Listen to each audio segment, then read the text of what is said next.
We got 3 more Launch Year Mark III games to talk about, and we'll do all 3 at once. Because just like with the sports title, I don't think making separate videos for each of them is really worth it. Yeah, that means the original release order idea went down the drain very quickly, but what are you gonna do? Thankfully, all 3 games share something in common. They are ship shooters, each with a different way of delivering your own rail shooter needs. Are any of them good? Well, we'll see, so let's get right to it.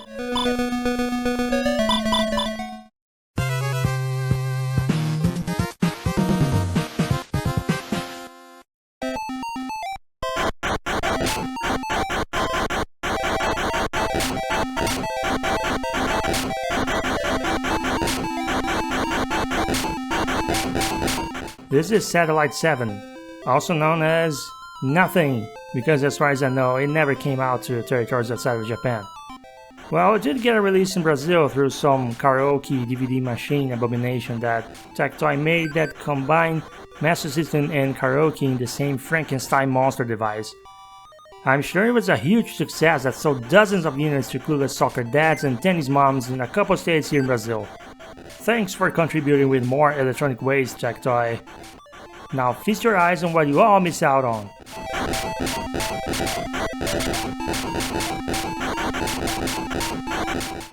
In this vertical scrolling shooter, you control what appears to be a ship shaped like a horned beetle. Every enemy is some kind of very colorful living creature, and I think this might qualify as a cute 'em up or whatever people call it.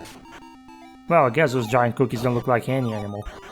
At the end of each segment, you find the exact same boss with more and more hit points. The background reminds me a little bit of Xevious and a little bit of Twinbee. Being a minecart game, however, this game is a lot more repetitive than both. It's designed like you're scrolling through one really long level that eventually loops back to the beginning, though I was never able to reach that far. After a few bosses, you start seeing some new looking backgrounds which breaks some of that repetitiveness. The beginning is pretty rough, but once you get used to how slow your ship is, you might survive long enough to get your first power-up. To power up your ship, you need to collect stars that randomly spawn in some sections of each round. You can also get stars by throwing bombs with absolutely flawless precision into those ground targets that look like webcams. Each color of a star represents a different power-up. Green stars make you temporarily invincible, purple increases your movement speed permanently, red lets you shoot faster, white gives you an extra life, and yellow gives you extra score points, which isn't much of a power-up. The power-up mechanic is a bit more laborious than usual. You don't get the effective stars until you complete a row of 5 stars of the same color. I didn't like this approach. It takes a long time to collect enough stars, and if you lose a life, you lose both your movement speed and fire speed power-ups. It's worse than in games like Gradius, because it takes so long to get even one of those back, and your default movement speed is completely inadequate once you make it far into the game. Good luck dealing with the boss using your default speed. His homing missile is pretty tricky to avoid without a movement speed boost. And if you master the boss to the point you don't need the extra speed, don't worry, the flying squids will get you instead. I swear after the first boss, the squids become your worst nightmare, because unlike every other enemy group, they don't seem to have any clear pattern. This game has a 2-player mode, and that's what the attract screen focuses at. When I saw this, I could only conclude the levels are designed with 2 players in mind.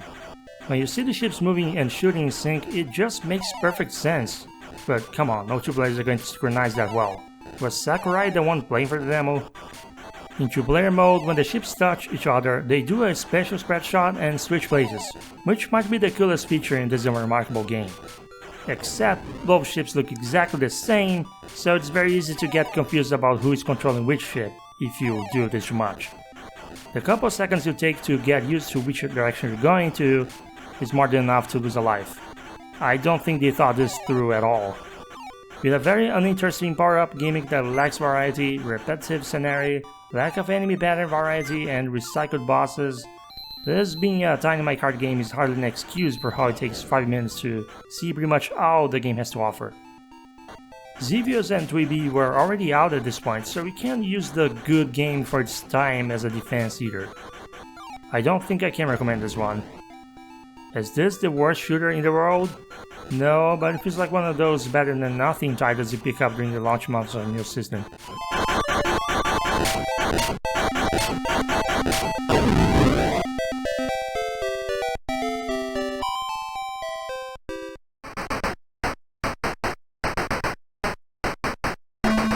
Astro Flash, as it is known in Japan, is a side-view scrolling shooter. It was localized at the tail end of '86 as Transbot for the English release, probably because the original Transformers were still fresh and popular at the time, and you do transform into a robot with the right power-up. Unlike in most side-scrolling shooters, you have an armor gauge instead of suffering one-hit deaths. But you have no invisibility frames after getting hit, which means some of the enemy formations can deplete your armor very quickly. You also have a power gauge, which gets depleted whenever you shoot. Wait, no, I got it backwards. The power bar is your ship's armor, and the arm bar is for your power-ups. Yeah. The power-up system is unique in that you have to shoot the tanks that come at the bottom of the level, collect it, then a roulette of sorts will start scrolling through a few letters at the top of your screen. Each letter corresponds to a weapon, and you're supposed to try pressing the confirmation button to end up with the weapon you want. Those weapons run out of juice relatively fast, but thankfully another truck carrying another power-up will show up every 10 seconds or so. Just be careful not to collide with the tank instead. That will not cause the pickup to appear. The weapon variety is nice, each weapon functions very differently. The problem is, for most formations, the big wide shot that causes you to turn into a robot is definitely the only effective choice. And the game's first level will loop over and over unless you shoot down a minimum number of these bombs that can't be destroyed by every weapon. I found weapon D to be the best for destroying them, which means you don't really have much of a choice but to score that D in the roulette and keep it until you get to the underground base level. The second and completely uninteresting looking level is the only other area in the entire game, and reaching the end of it to be the boss is your main objective. The first level looks great with some rather impressive parallax that you didn't often see in the Mark III or Master System, so why is this second portion so bland? Anyway, the final boss is a blatant ripoff of AT-STs from Star Wars, which I'm sure Sega would have to redesign if this game ever got a re-release. The boss itself is incredibly easy, especially if you have enough ammo left. Once you destroy the boss, the game resets you back to section 1 and the cycle repeats, slightly harder than the first time. I keep drawing comparisons to Atari 2600 in these Sega My Card releases, and this game's short loop might be the closest it gets to the Atari game's cycle experience. To be honest, I don't think this is a bad game, and even though the loop is very short, the game isn't easy if you're not already good at shooters. If you are, then yeah, it's pretty easy, especially with one of the power-ups being a full recharge of your power. I know it sounds snobbish to say this, but I don't think this is a very remarkable game either. It's an interesting curiosity to check out if you can, as long as you're not being asked to pay more than, I don't know, $15 for it or something. But I'm not exactly a collector, so what do I know? If you look past the harmless and forgettable background music, this is a game with a couple unique features, those being the power-up roulette and the looping first section, which can be fun in very short bursts.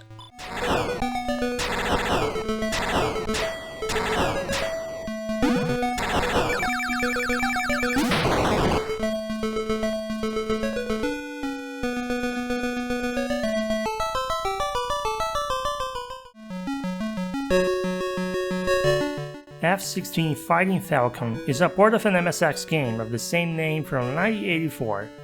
The original was developed by Nexa, which still gets credited in its Mark III version, but this 1985 port was done by none other than Yuji Naka of Balan Wonderworld fame. The English release came out in late '86 under the name of F-16 Fighter. I've done a couple jokes with Yuji Naka's name now, but before the internet turned him into a meme, he wasn't just one of Sonic the Hedgehog's trio of creators. He was actually one of Sega's best programmers and most importantly employees since the Sega SG-1000 days, the system that came out before the Mark III. He was the main programmer in a ton of Sega games, including Phantasy Star. And he did a really damn good job at this work. I haven't played the MSX version myself, but looking at the footage of that version online, I'd say the two versions are pretty close. Fighting Falcon is definitely not a game that could ever work with a simple 2-button controller layout, so Naka-san had to get creative with it. This is another dual controller layout game, and to understand what you're doing, you have what might be the Master System's thickest manual ever made. I know what you're thinking. Calling this an on-rail shooter was a big stretch. This is clearly more of a simulator. But hey, you're flying and you shoot things, and I wasn't going to give it a separate video, so forgive the misleading label. Please? Basically, you have different combinations of buttons and D-pad input to use different functions of your jet. And because the game graphics are so minimalistic, you have to understand every information in the heads-up display, which might sound too overwhelming for most players. When you get down to it, there are mainly 4 things to be aware of. What weapon type you have versus how far the enemy target is, what your current flight speed is, whether or not it's time to activate your ECM to defend against enemy missiles, and whether or not the lock-on is activated properly. Oh, and I guess you have to be careful and not run out of ammo or missiles, you're only given so many for each mission. I found the lock-on and target distance to be the most confusing part. The manual says you're supposed to lock on manually, but I never felt fully in control of it. All I did was wait until the game made the small circle appear and shot with my 20mm gun every time the enemy was caught in the line of fire. Missiles can and should only be used when you're too far for the 20mm gun to hit, but they also require a minimum range to work, and I was never able to figure out the ideal range consistently. Speed can be adjusted in big or small increments, and you have to pay attention to your distance in relation to the enemy. If you go too fast, keeping them in front of you can become difficult. If you go too slow, you're not going to be able to hit them with anything. At least the sprite on screen helps some with the distance perception if the numbers are enough. Naturally, you can steer the jet in all 4 directions, but the controls and low frame rate make steering manually way more difficult than it should be. Thankfully, you can toggle the autopilot to take care of the steering for you. The autopilot tends to zigzag quite a bit, which gets in the way of hitting consistently with your gun. And I imagine this is intentional to encourage you to rely less on it. I was able to clear 4 missions like this, and that's as far as I was able to go. Supposedly there is at least one kind of maneuver you can do if you control the jet's direction on your own, but I was never able to pull it off. It might be important to master the steering and your speed management if you want to clear more missions, because I found that the ECM alone wasn't enough to prevent every single enemy missile. I was rather intrigued by this game, and I'm surprised this kind of air combat simulation exists in the Mark III. But it's very hard to recommend it due to unconventional and very non-intuitive controls. And let's face it, for 99% of the players, the presentation makes the game look extremely boring. It's more of an interesting novelty than a game worth putting time and dedication into. Being a simulator, there isn't much of a reason to visit or revisit beyond the feeling of nostalgia. Still, I'm glad I was able to experience it, even if I'm probably not going to touch it ever again.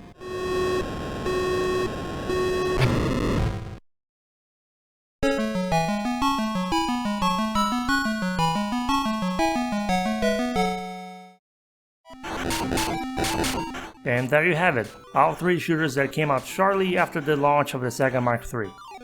If I had to pick one to recommend based on what I thought was the most fun to play, it would have to be the Astro Flash or Transbot.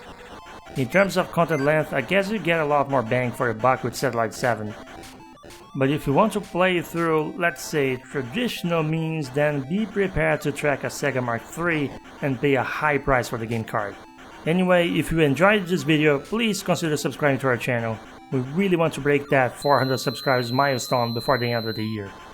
And as always, thank you for watching and take care.